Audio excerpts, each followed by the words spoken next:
Bonjour tout le monde, j'espère que vous allez bien.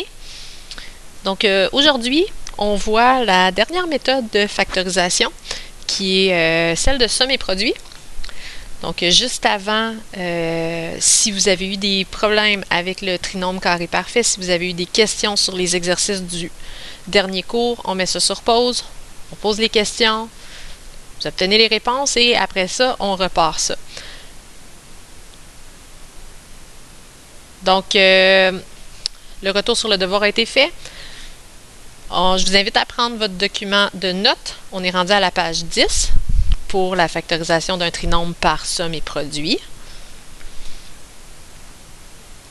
Alors, si on regarde la méthode pour celui-là, dans le fond, ça s'applique aussi sur les trinômes. On a vu au dernier cours une première méthode pour les trinômes carrés parfaits. Et on avait terminé avec un exemple où est-ce que le trinôme n'était pas un carré parfait. Et là, je vous avais dit au prochain cours, on va voir comment faire. On est rendu là. Donc, c'est la dernière méthode qu'il nous reste à voir pour les cas particuliers des trinômes qui ne sont pas des carrés parfaits. Ça arrive quand même souvent que ça n'en est pas. Alors, premièrement, comme dans toutes les factorisations, la première étape sera de faire une mise en évidence simple si quelque chose est commun aux trois termes. Si ce n'est pas le cas, on va tout de suite passer à la prochaine étape. On est avec un trinôme de la forme ax2 plus bx plus c, donc le même format que le trinôme carré parfait, sauf que cette fois-ci, on ne peut pas faire les racines carrées ou bien le deuxième terme n'est pas validé quand on vérifie. Et dans ce temps-là, on va chercher deux nombres dont la somme est b et le produit a fois c. Et je vais tout de suite m'en aller à l'exemple A pour démontrer cette étape-là. L'exemple A, ici, 3x2 plus 11x plus 6. Première question, est-ce que ces trois termes-là ont quelque chose en commun? Non. Deuxième question, est-ce qu'on a ici un trinôme carré parfait? Parce que c'est beaucoup plus rapide de factoriser par carré parfait que par somme et produit. Ce n'est pas un carré parfait, je ne peux pas faire la racine carrée de 3, je ne peux pas faire la racine carrée de 6. Ça règle le problème, ce n'est pas un carré parfait. Là, ce qu'on me dit de faire, je dois chercher deux nombres. Le premier de ces nombres-là, la somme est b. La somme est b. b, c'est le coefficient du x. Fait que je vais l'écrire à côté ici. Je cherche une somme de 11. Ensuite de ça, je cherche un deuxième nombre. En fait, deux nombres dont la somme est b et dont le produit est a fois c. Et dans l'exemple, le produit devra correspondre à 3 fois 6, 18. Donc, je cherche deux nombres qui répondent à ces deux critères-là. Une somme de 11 et un produit de 18. Parfois, ça va vous sembler super évident. D'autres fois, vous allez chercher beaucoup plus pour réussir à trouver. Mais dans tous les cas, cherchez toujours par rapport au produit. Okay? Il y a beaucoup moins de choix de produits que de choix de somme. Fait que là, je vous donne la stratégie complète pour trouver ces deux nombres-là. Okay? Peut-être qu'il y en a qui l'ont déjà trouvé et qui se disent « Ok, j'ai pas besoin de chercher plus longtemps, tant mieux. » Mais mettons que vous ne trouvez pas. La somme doit être 11, le produit doit être 18. C'est avec le produit que je travaille pour commencer. Et là, je vais passer toutes les possibilités. 1 fois quoi, 2 fois quoi, 3 fois quoi, 4 fois quoi, 5 fois quoi, et ainsi de suite. 6, etc. 1 fois quoi donne 18? Je peux y aller à l'inverse. 18 divisé par 1, 18. Fait que 1 fois 18, ça donne 18. 18 divisé par 2, c'est 9. 2 fois 9 donne 18. 18 divisé par 3, 6. Donc 3 fois 6 donne 18. 18 divisé par 4, 4,5. 18 divisé par 5, 3,6. Et là, je sais déjà que je suis rendu trop loin dans mes recherches. Dès que le premier nombre est rendu plus grand que le deuxième. Donc ici, 5, c'est plus grand que 3,6. Je suis rendu trop loin. J'ai déjà fait le tour de toutes mes options. Fait que celle-là, je peux déjà l'éliminer. Et j'élimine toute autre réponse qui a des décimales dedans. Fait que 4 fois 4,5, je l'élimine aussi. Il me reste 3 options. 1 fois 18, 2 fois 9 ou 3 fois 6. Et là, je vais pouvoir regarder laquelle de ces options-là répond aux critères de la somme de 11. 1 plus 18, ben non, ça fait 19. 2 plus 9, ah oui, ça fait 11. 3 plus 6, ça fait 9. Donc, les deux nombres que je cherche sont 2 et 9. Je vais revenir ici. Je cherche les nombres 2 et 9. Ce que je vais faire avec ces deux nombres-là, donc troisième étape, remplacer le terme du centre par deux termes dont les coefficients sont les nombres trouvés, 2 et 9. 11x, dans le fond, 11x, ma somme de 11, 2 plus 9, 11x, c'est la même chose que 2x plus 9x. Fait que je vais remplacer 11x par 2x plus 9x. Je me retrouve avec 3x2 plus 2x plus 9x plus 6. Et là, je me retrouve avec 4 termes. Mais c'est une expression équivalente parce que 2x plus 9x remplace 11x. Et avec 4 termes, on a vu une méthode dans les premiers cours de factorisation qui était la double mise en évidence. Donc, c'est comme ça qu'on termine avec la double mise en évidence, deux termes à la fois. Alors, 3x2 plus 2x, qu'est-ce que ces deux termes-là ont en commun? X. Il reste 3x plus 2. Les deux autres termes, 9x plus 6, qu'est-ce qu'ils ont en commun? 3. 9x divisé par 3, 3x. 6 divisé par 3, 2. Quand vous allez faire la somme et produit, même chose que pour la double mise en évidence, les deux parenthèses vont être identiques, sinon ça veut dire qu'il y a un bug quelque part. Je complète ma double mise en évidence, donc 3x plus 2 est commun aux deux parties. Et qu'est-ce qui reste? X plus 3.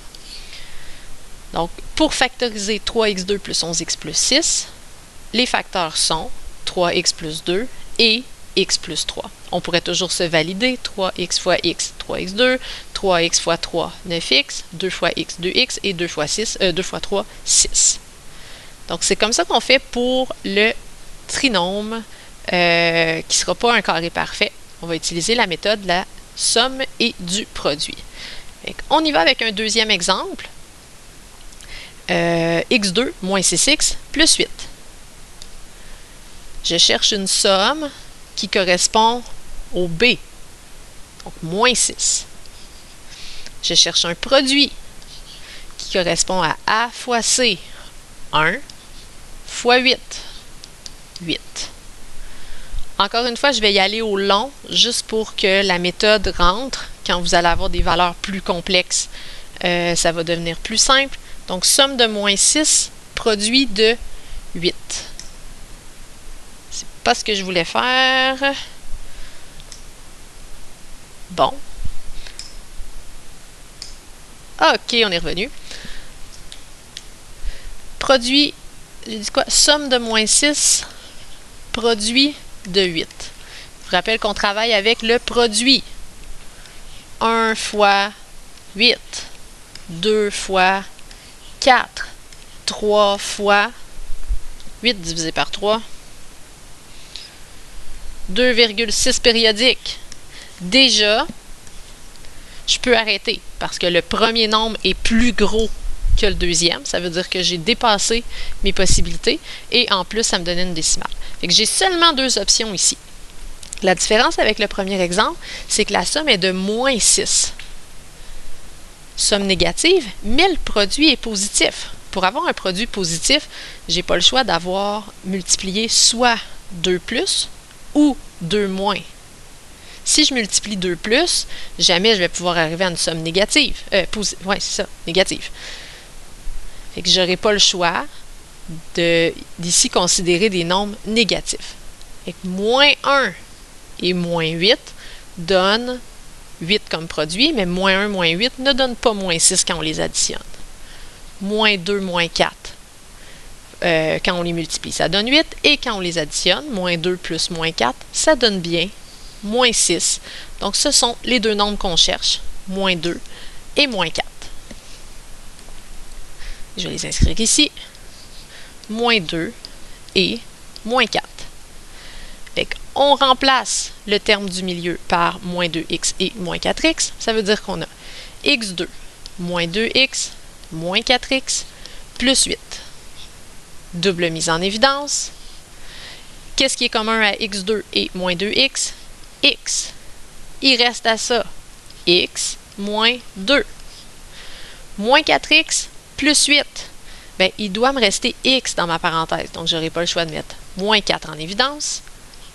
X et 8 divisé par moins 4 donne moins 2. La parenthèse est identique, je la remets en évidence, x moins 2, et dans l'autre parenthèse, il reste x moins 4. Donc, x moins 2 fois x moins 4 donne bien x2 moins 6x plus 8. Est-ce que ça va jusque-là? Je ne vous ai pas entendu, fait que si ça ne va pas, mettez ça sur pause et clarifiez le tout.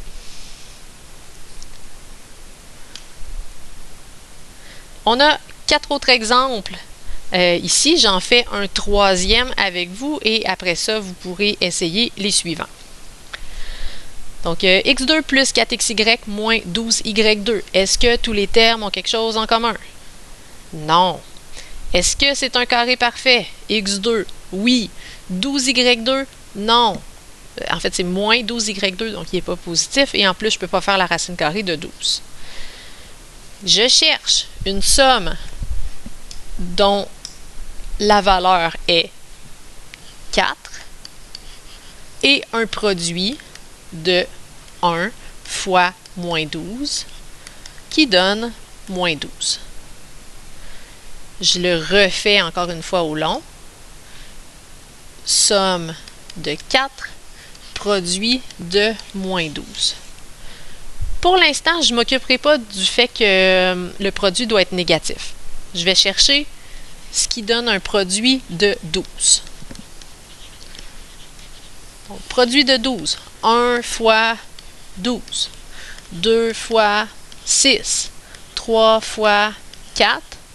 4 fois 3. Le premier chiffre est plus gros que le deuxième. Je suis rendu trop loin. J'ai 3 options à considérer. Ce sont des nombres positifs, il faut que ça me donne un produit négatif. Ça veut dire qu'il y a un des deux termes, un des deux nombres qui va être négatif pour arriver à une somme de 4.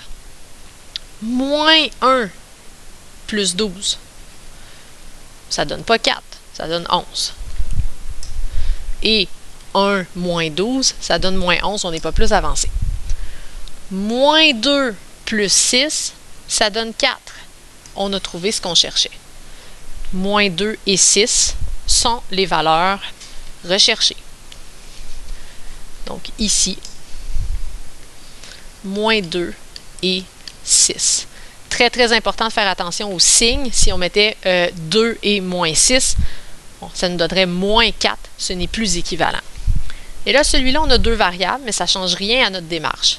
Donc, on dédouble le terme au centre. Donc, x2 moins 2xy plus 6xy moins 12y2. Double mise en évidence. Qu'est-ce qui est commun à x2 moins 2xy? X. Il reste x moins 2y. Qu'est-ce qui est commun à 6xy moins 12y2? Ben, on a 6. Y aussi. Il reste à ça x. Moins 12 divisé par 6 donne moins 2. Et il reste aussi y. Donc, la parenthèse est la même. X moins 2y. Et dans l'autre parenthèse, on aura x plus 6y. Et la factorisation est complétée. Fait que je vous laisse quelques instants pour essayer le D, le E et le F. Donc, dans environ 5-6 minutes, on revient avec ça. Donc, pour l'instant, vous pouvez mettre la vidéo sur pause, le temps de répondre à ces exercices-là. Alors, vous devriez pas mal avoir complété les 3 exemples qui restent. Je vous invite à vous valider avec ce qui est écrit au tableau. Je vais faire un petit retour sur le E parce qu'il y a un cas particulier. Donc, je vous laisse le temps de vous vérifier. Pour le E, je vous ai répété plusieurs fois que la première chose à faire était de s'assurer que les termes, de vérifier si les termes ont quelque chose en commun. Donc, 9S2 plus 15ST moins 6T2 ont tous quelque chose en commun qui est 3. Donc, la première étape, c'est de faire une mise en évidence de 3. Il nous reste 3S2 plus 5ST moins 2T2. Et là, on peut procéder à la somme et produit qui nous donne 3 fois S plus 2T fois 3S moins T. Admettons que j'ai oublié de faire la mise en évidence. Regardez ce qui se passe. J'oublie. Donc là, la somme est de 15 et le produit est de 9 fois moins 6, moins 54. Déjà, c'est des beaucoup plus gros nombres. Fait que je me complique la vie. Qu'est-ce qui donne moins 54 et 15? En fait, ce serait...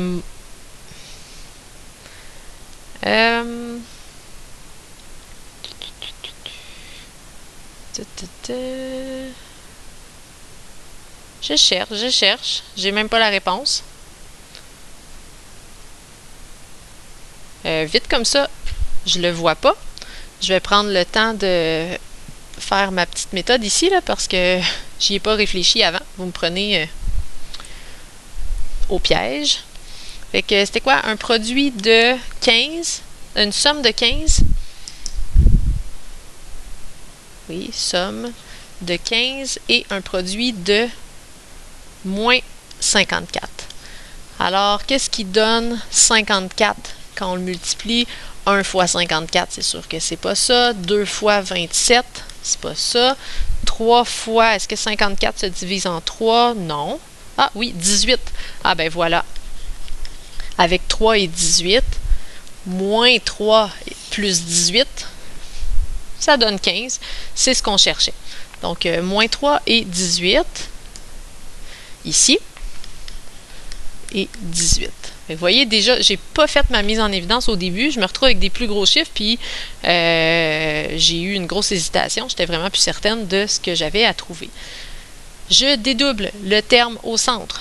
J'ai 9S2 moins 3ST plus 18ST moins 6T2. Double mise en évidence. 9S2 et moins 3ST ont 3S en commun. Il reste 3S moins T. 18ST moins 6T2, on a 6T en commun. Il reste 3S moins T. Ce qui donne 3S moins T fois 3S plus 6T. Et là, la deuxième parenthèse qu'il faut remarquer, on n'a pas fait notre mise en évidence en premier, dans la deuxième parenthèse, 3S et 6T, ils ont quelque chose en commun. Les deux sont des multiples de 3. Fait que la première parenthèse, 3S moins T. Ici, je mets 3 en évidence et il reste S plus 2T. Bon, le x3 ici qui est en plein milieu, c'est pas vraiment une écriture habituelle, fait que je le ramènerai devant. 3 fois 3S moins T fois S plus 2T. Ce qui revient exactement à la réponse qu'on avait en haut ici. Bon, mes deux facteurs sont inversés, mais c'est équivalent. Par contre, j'espère que vous réalisez que je me suis vraiment compliqué la vie en oubliant de faire ma mise en évidence dès le départ. Okay? Fait que c'est toujours de vérifier si une mise en évidence se fait en partant. Donc, s'il y a d'autres questions, vous prenez le temps de les poser. Sinon, on termine ça avec le dernier exemple G. En fait, je vous laisse l'essayer celui-là aussi. Et que vous pourrez l'essayer, puis au début du prochain cours, on revient dessus. Une fois que vous l'avez essayé, vous l'avez terminé, vous passez aux exercices qui sont ici. Donc, page 88, les numéros 2 à 5, page 90, les deux numéros qui sont là. Ce qui est entre parenthèses, c'est de l'enrichissement si vous avez l'impression que vous avez besoin d'en faire plus. Et il y a des petites erreurs dans le corrigé, donc vous pouvez prendre le temps de noter ces erreurs-là, de les corriger pour ne pas vous faire avoir quand vous allez vous-même vous corriger après. Ça termine la section sur la factorisation.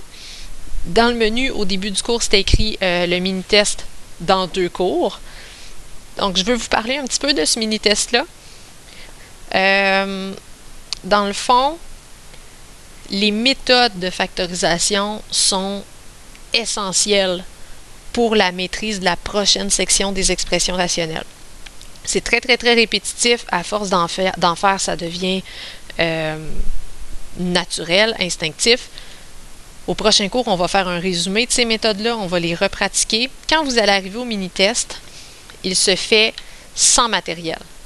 Pas de notes de cours, pas d'aide-mémoire. Il faut que les méthodes de factorisation soient acquises. Sinon, ça va être le bordel dans la prochaine section. Fait que tout ce qui est de la page 1 à 10, donc ça inclut les 4 opérations, addition, soustraction, multiplication et division algébrique, ainsi que les méthodes de factorisation, donc les 2 mises en évidence, simple et double, différence de carré, carré parfait et somme et produit. Il faut les connaître, il faut être capable de les faire sans avoir recours à nos notes. Donc, c'est ce qui vous attend pour ce mini-test-là qui est dans 2 cours. Il ne dure pas toute la période. Fait que vous allez avoir le temps en début de période de clarifier des choses, de poser des questions. Vous allez avoir environ un 45-50 minutes pour le faire. Donc, prenez ça en note. Je vous en reparle aussi au prochain cours. C'est ce qui vous attend à ce moment-là. Donc, c'est soit pour le groupe 15, ça devrait être le 16 novembre. Pour le groupe 12, le 19 novembre. Et pour le groupe 33, le 20 novembre. Alors voilà, bons exercices!